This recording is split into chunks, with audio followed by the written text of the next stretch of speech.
Week 2 has no team without a loss and a six-way tie for first. Time to see which teams will hold on to that spot at the top and who will falter. Optic Gaming hope to hold on to first. We'll see if they can pick up another win against FlyQuest, who enter the studio today hungry for their first win of the split. Hello, everyone, and welcome to the NA LCS Countdown, where for 30 minutes we review some of the surprises of the split so far and shine a spotlight on the league's most ferocious rivalries until the timer reaches 0 and we jump into Champions Select. Why don't we kick things off by looking at the schedule presented by Jersey Mike's Subs. First up, FlyQuest look to pick up their first win of the split over Optic Gaming. Later on, Team Liquid and TSM square off on Summoner's Rift with Echo Fox versus Golden Guardians to wrap up the day. If you're looking for a sub above during our games, visit a Jersey Mike's near you or order online at jerseymikes.com. And be sure to check in later in the split for ways to earn in-game rewards like Hex Tech chests, skins, and RP when you order online. If we turn to the standings, though, we see that clump of teams at 2-1 with Golden Guardians, Optic, and Clutch Gaming tied alongside Echo Fox, TSM, and Team Liquid. Looking at where all the teams rank, what are the biggest surprises coming into day 2 for the two of you guys? The six-way tie for first, the fact that we have no undefeated teams, and then the fact that Golden Guardians and Optic are up there. So to me, Golden Guardians is a slightly bigger surprise than Optic, based on the fact that they lost their very first game against Optic, but then beat Team Liquid and C9 back-to-back, with Team Liquid being in 22 minutes, and also the manner in which they win, I feel like has a lot been through the side lanes when people thought maybe Mickey would come in and the only way they'd win is if he popped off. That's the big thing for me, is just like when Mickey isn't playing Lulu, he looks pretty good. That Yasuo game was very impressive yesterday. His Lulu games, not so much, so keep him off those. Let him play this kind of crazy style and continue experimenting a little bit in the meta. I think Golden Guardians is one of these teams that has a lot to improve on, assuming that they can keep putting Mickey with his strong champions in places that make sense. Yeah, you mentioned one of the other surprise 2-1 teams in Optic Gaming. Let's talk about this squad. They are playing the game their way. I don't think anyone coming into the start of the summer split was like, yeah, Victor and Ziggs, let's see those. But that's what Power People played week 1, and it looked pretty good for them. And then in week 2, he plays that Super Kaisa strategy, gets really far ahead, and is able to win the game for his team. So Power People is looking like a beast right now, one of the key members to really watch in the league right now, and then the rest of the team's doing a good job stepping up around him. Yeah, Alorum also got to see his first game. He had been brought over from Echo Fox. They've switched out their support as well, was Lemon Nation. Those changes look to be working for Optic. They said they're going to have more fluidity within their roster at the very end of the spring split, and if they're winning, it's working. Yeah, Alorum deathless in his debut here on Optic Gaming yesterday. Cloud9, one of the other teams I want to talk about here. Of course, the roster situation is a big talk of the town, as well as the record they now sit at. It's definitely something where you want to talk about how Keith and Zeyzal and Golden Glue are doing, but there's this giant elephant in the room where it's like, why am I seeing them instead of the other guys? Where's Jensen and Sneaky and all that? And so it makes it a little hard to take an objective look at this team because you're always comparing them to their academy squad. So it's a bit of a tough one to talk about, but I think a lot of them have done acceptably in their kind of premiere. I agree. I don't think you point to any individual and say, he's the reason they're 1-2. Right. But they are 1-2. They've had what looks to be one of the easier schedules, even though we do have a lot of parity in the NA LCS. And even if they were winning, even if they were 2-1, I would still be asking the question almost every week, when is Jensen coming? Right. When is Sneaky coming back? Because these guys aren't just average players that are sitting on the bench. These are Worlds quarterfinalists. These are first and second team, all NALCS year over year. It is still crazy that they're on the bench. Yes, they have their own internal things. Jack's come out and been fairly transparent. He says they were benched for some attitude issues, and because, honestly, these guys, Golden Glue, Keith, and Zeyzal, have been pretty good. And you want to give them a chance, but it is still something that we need to continue to ask the question. Right. Benefit of the doubt says that the org is doing what they feel or know is best for the team in this moment, but there's that forever little voice in the back of the head that's saying, could they be 3-0 if those star players were always gonna in ask that. the lineup? Now, one player that has been excelling, though, for the C9 squad on that new roster is Golden Glue. Finally, we see the scrim Golden God that we've been hearing about for feels like 2 years since Bjergsen hyped him up as his primary practice opponent, and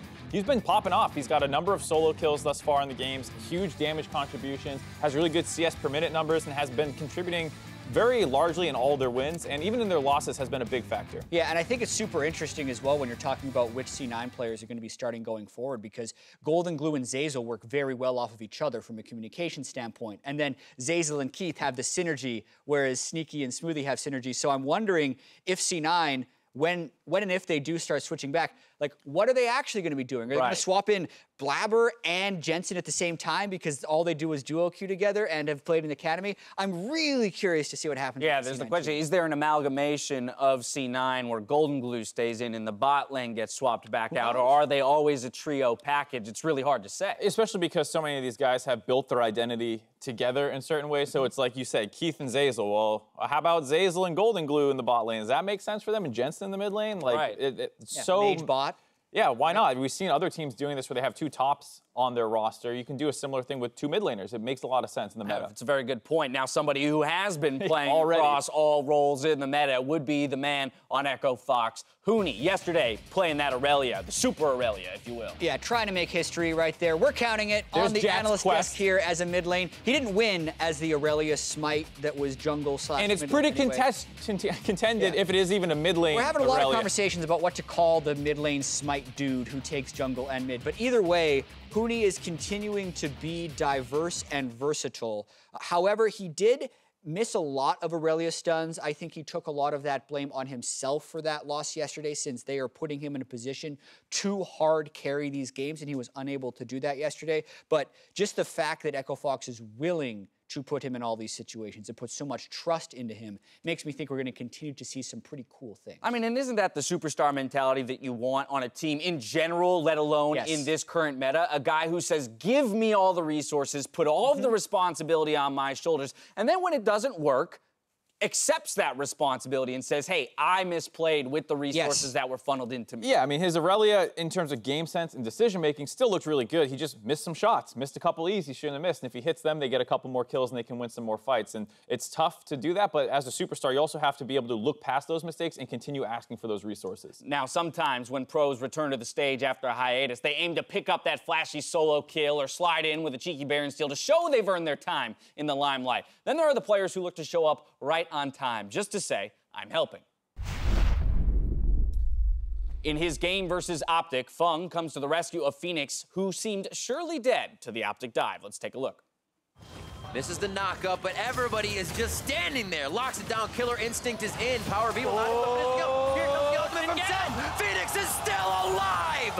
What a thwart! Fung coming up huge on the play as the sub-support. And he wants it, flashes in, they say Requiem is down! They get the kill! No, I think he's gone. I think he's gone no matter what. Yeah, and I'm Oh, Shadow. Yeah. That's okay. Yeah, this is fine. Okay. We're collapsing. We're collapsing. I'm playing so. I'm over here. Cart the scan die. He can. Nice. It's down. You got it. Nice. Holy moly. Hey, get him away. Okay, nice bang. Man, a lot to parse through in that communication. Oh, he's definitely dead. Then the Chanel comes in, and then they very quickly decide to turn it around. Pretty cool. Yeah, great in-the-moment consideration and communication from the squad. A lot of head scratchers there as well. Now, they say the devil is in the details, and for the analyst on my far left, he must have thought that was a challenge. Time for me to hand it over for Jat Stats. Let's go to the telestrator, man. Let's do it. This is probably my favorite part of the show. Yeah? Because it has your name in it, and it's your chance. Mark? Still not. One of these days, Mark, we're going to get you to dance with us. You gotta change the music up. I think it's different. Listen. Oh, it's not with us. Oh, it wasn't with us today. They changed it. Oh, my goodness. They didn't have the bouncing face last week. Not for the end of it all. Upgrades. All right, Jet, take it away. Yeah, anyway, so there's been a lot of these mid lane funnels things going around, including all that. The person we're taking is mid lane. Mid laners still have 27% of their team's damage on average this split. However, the lowest damage percent for mid lane is 18.1% damage. Who is this player? We got a multiple choice question for you. There's only 4 options here. We got Bjergsen, Ryu, Mickey, or Pobelter. One of these guys is 18.1%. Multiple choice. Well, that's helpful. I'm leaning Mickey because the Lulu games. Well, he only played one Lulu game, right? He played Or did two. he play He got two? smashed both times, Both I times? believe. Yeah, one was But against was Power the V, one was Yasuo Victor. hide? No, he builds kind of tanky in Yeah, that. he was That's really a good tanky. point there. I'm gonna take Mickey. You can. I don't know if there's someone else you want to try. I mean, Lissandre's Are we not gonna super split? high We're gonna split the damage. vote on this one. It's definitely. It's not. It can't be Bjergsen. So then there's the Ryu played one Lulu I as don't well, remember right? what Pobelter's played. He's been kind of like a non. Marcus Mickey dash I'm is... going Goes Mickey. Okay, I'm gonna go with Ryu. You never agree with Mark when he's right, because it's Mickey. He has it. I don't know why it happens. I'll like have sound reasoning. You know why it is? Because he always it's- suggests that I split it so that we have, you know, it's cover not about 50% of the field. Disregard that. Bjergsen was actually second lowest at 18.6%. Ah. Don't look at the graphic. It was Mickey. I checked it last night. Okay. I'll right. hear if it's I'm You're right. You're right. Okay. Okay. Dash is Mark wrong. gets a point. Question number 2 is kill leader. Very fair questions today. With 5 more kills than everyone else, who is the kill leader of the NA LCS? Do you remember? No, we just looked it up. We just looked this All right, up. give me some time This to was remember. I was watching. Okay, they were I am looking up not Orcus gonna Elixir. lie. We legit just looked And up the stats. first thing they looked at was 5 kills. minutes before the show started. There's one player with 5 more kills than anyone else in the league. It was somebody. It was a little surprising. It was a little. Yeah, surprising. that's why I picked it. I picked surprising top? stats. Was it Hans? It wasn't Hans. I thought for sure you would no. get this one. Oh my God! After checking. Yeah. I don't want to is so answer. I don't want to embarrassing. answer Said because the it word. just makes I it can't- look even worse. I could just reason it out with Make the a other. guess. We gotta commit All right, together because we looked it up together. So we gotta go down together. Go captain by captain. Who was it? I'm just gonna go someone random someday. It wasn't someday. No, it wasn't. It wasn't. I might be. God, no, it definitely wasn't. It's not Hooney. It's.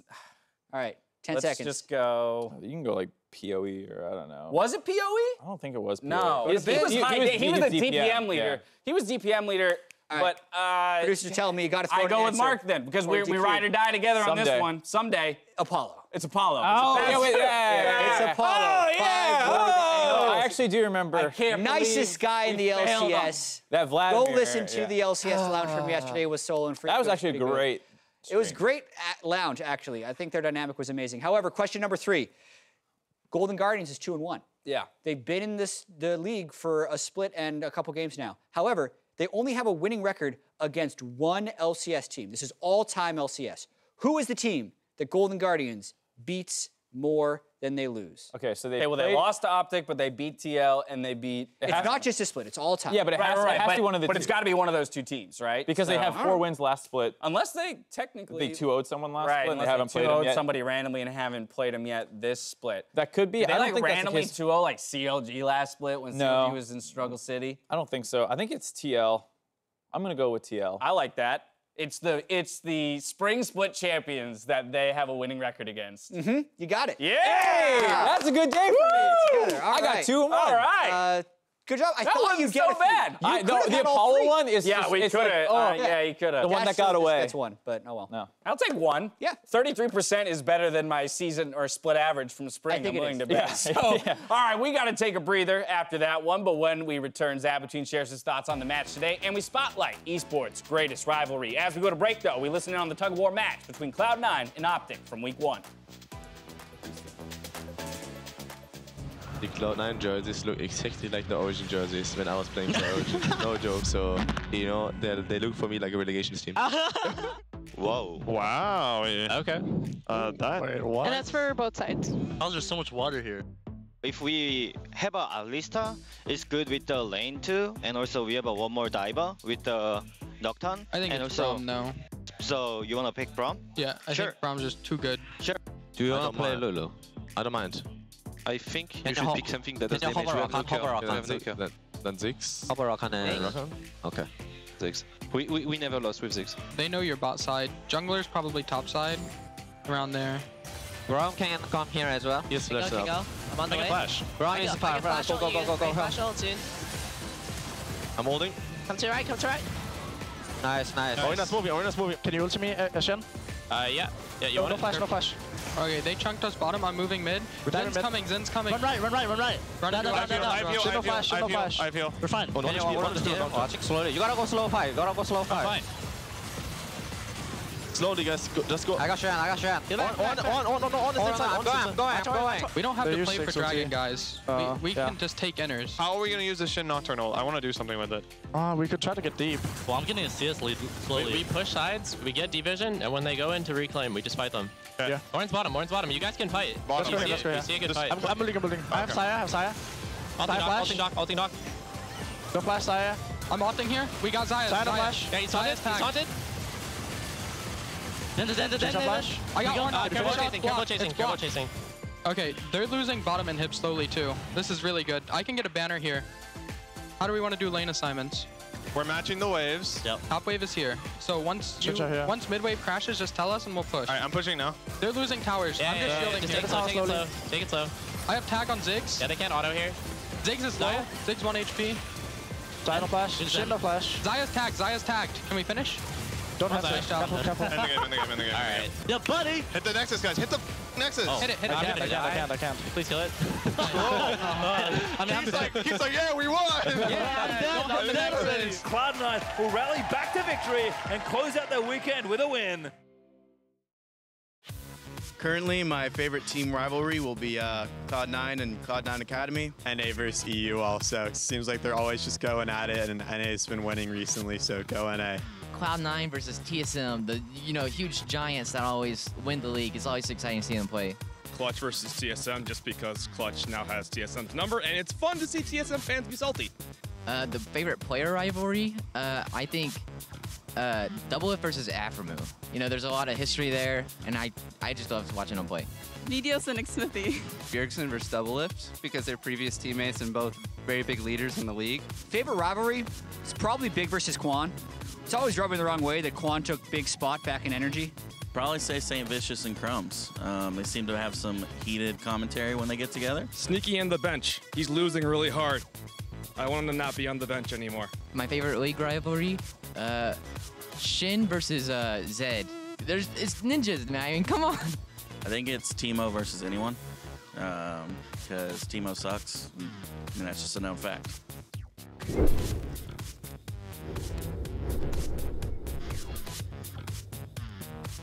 I'm with the last guy. Teemo does suck. Yeah, I was surprised no Bjergsen versus Jensen. They had so many finals matchups, but I guess not in the league. It's kind of hard to have that rivalry. Well, hey, welcome back to the NA LCS Countdown. We're about 9 minutes away from Champions Select, so before we get there, you were both schooled by the fan predictions yesterday. I'm hoping that you've changed out your crystal ball and tea leaves for today's matches. Let's go ahead and take a look at what you have predicted for our 5 scheduled games today.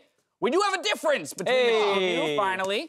In that 100 Thieves C9 matchup. Let's go ahead and start there, talking about why you guys chose the picks that you did. I understand week 1, 100 Thieves looked terrible, but they said that they went in with a very serious approach in their week. They practiced a lot more about what they are actually going to do in this meta, and I thought they looked a lot better yesterday. Yes, it was against Optic, which you don't want to read too far into. Or FlyQuest, excuse me. But either way, the way they dominated and they had really interesting picks while still keeping things within their own wheelhouse impressed me a lot with it. A C9 kind of struggling. Despite looking good, they still lose their games. Yeah, I think this is a really tough game to call as well. Even though C9 is 1-2, and we're always wondering if they're going to start bringing the main roster back in there, I think they've looked pretty good in their 3 games. I think there are going to be some LCS jitters. They were talking about before week 1 that it was about 60% excited, 40% nervous.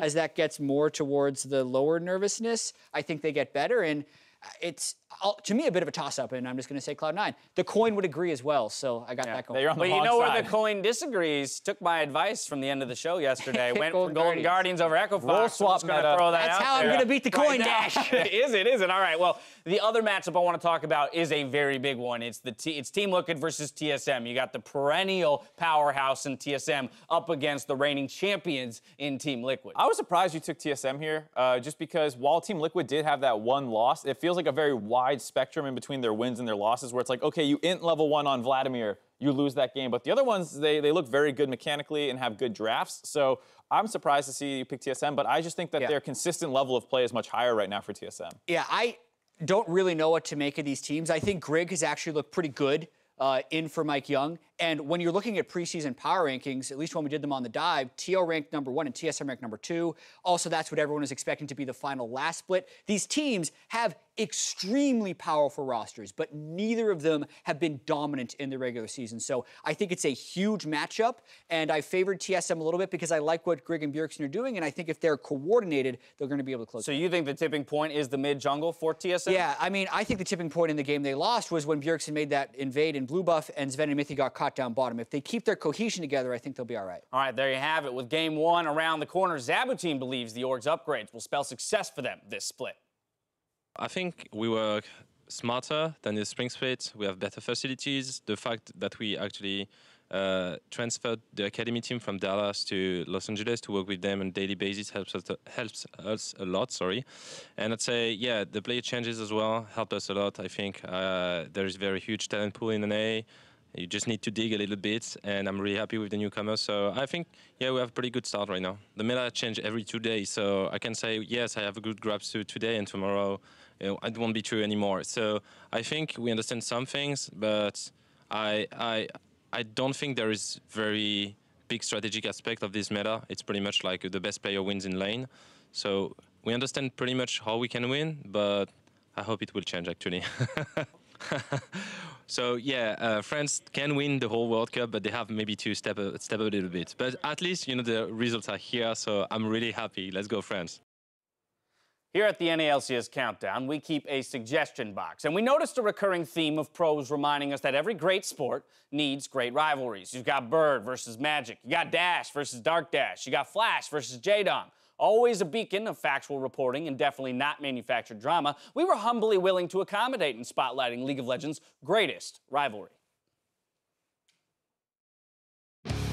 It's Rivalry Sunday, Sunday, Sunday. Get ready for the most anticipated grudge match of the year, Quan versus Big. It all started back before NRG was formed. We were just competing for the spot, and you know, he took my spot. And now I'm gonna take the W next week. He took his spot, and now he's looking for revenge. Yeah, I think we played 2 times, right? 2 times. They've played twice. I think either King carries and Flame, or they lose because the bot lane's a joke. At least right now, I think we're like about similar skill level. At the moment, I'd say I'm like bottom 4.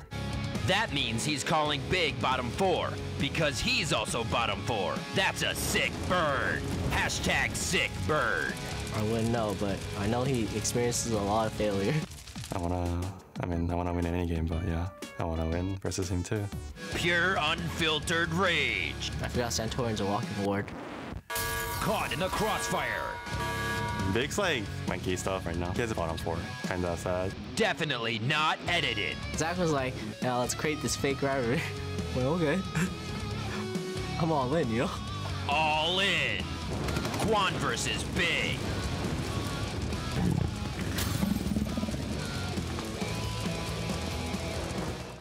How can you support Big? He's a bully. Jet. Big is just better.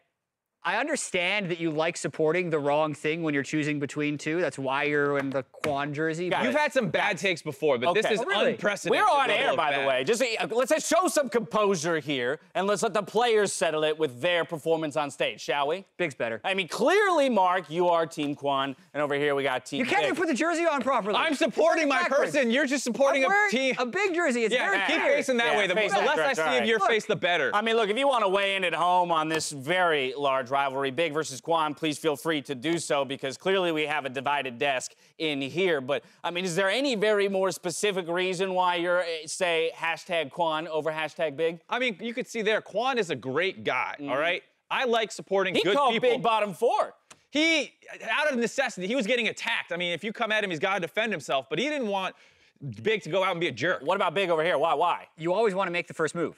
Big made the first move. He's the aggressor. All right, well, we only got 2 minutes until champion select, so let me gather your win conditions for this first game between FlyQuest and Optic. Mark, as you're a Quan supporter, I'm going to give you FlyQuest win conditions. Hit me with it. Yeah, absolutely. Don't go for a funnel strat. Don't go for any late game stuff. Pick a level 2 jungler and go aggressive at these guys. Optic has looked pretty good. I'll give him that in the late game. But I don't want them to get there, so get aggressive and get aggressive early on. All right, Jet, what's the response here for Optic being the big supporter? I think when Optic loses, it's because they get split pushed a little bit too much and poked out and choked out of the game. So if they take strong initiation, that's one of the biggest things for them, since Power of Evil is usually pretty strong, Arrow is usually pretty strong, and actually lets them get to team fights. So that's what they need to do. So is Big the initiator, though? Is he something like a... Of course. Big can't initiate. And he's going to be Big can't initiate. Well, clearly there's more dissension on the desk here, ladies and gentlemen, but as we narrow into game 1, it is time for us to throw it out to the casters in the battle arena.